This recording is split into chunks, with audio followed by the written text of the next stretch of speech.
اتنے میں وہ صحابی اتنا خوش ہو جاتا ہے کہ آج ہمارے گھر اللہ کے نبی مہمان آئے ہیں، عمر فاروق بھی آئے ہیں، ابو بکر صدیق رضی اللہ عنہ بھی آئے ہیں، اور کہتے کہ چلو ان کے لیے روٹی تیار کر دیا جائے۔ اس صحابی کے گھر میں 1 سال کا بکری رکھا ہوا تھا، وہ اپنے بکرے کو ذبح کرنے کے لیے تیار ہو جاتے ہیں۔ جب اللہ کے نبی صلی اللہ علیہ وسلم کی نگاہ اس بکری پر پڑتی ہے، کہتے ہیں کہ اے تم یہ کیا کرنے جا رہے ہو؟ کہا کہ اللہ کے نبی آپ میرے گھر مہمان بن کر کے آئے ہیں، اور کیا میں آپ کی یہ مہمان نوازی نہ کروں؟ اللہ کے نبی کہتے کہ نہیں نہیں نہیں، تم یہ دودھ دینے والی بکری کو تم یہ ذبح نہ کرو، محمد اتنا یہ نہیں ہے کہ تمہارے بچے اس بکری کے دودھ کو پیتا ہے، اور محمد یہ کھانا بھی گوارا نہیں کرے گا۔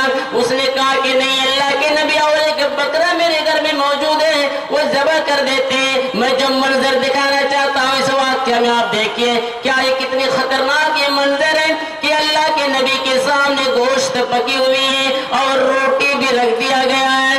اللہ کے نبی کے سامنے جب لا کر کے رکھے، عمر فاروق بھی بیٹھے ہیں، حضرت ابو بکر صدیق بھی بیٹھے ہیں۔ کئی دن سے تینوں کو کھانا نصیب نہیں ہوا ہے، بھوک کی شدتیں بڑی تڑپا رہی ہے۔ اللہ کے نبی کی آنکھوں سے آنسو نکل رہے ہیں، اللہ کے نبی رو رہے ہیں۔ حضرت عمر فاروق رضی اللہ عنہ کہتے ہیں اور ابو بکر بھی کہتے ہیں کہ اللہ کے نبی کھائیے، کئی دن سے ہم لوگوں کو گھروں میں کھانا نصیب نہیں ہوا ہے، لیکن آج اللہ رب العالمین نے مجھے یہ کھانا نصیب میں دے دیا ہے، ہمارے مقدر میں شاید اس کے گھر میں یہ کھانا لکھا ہے۔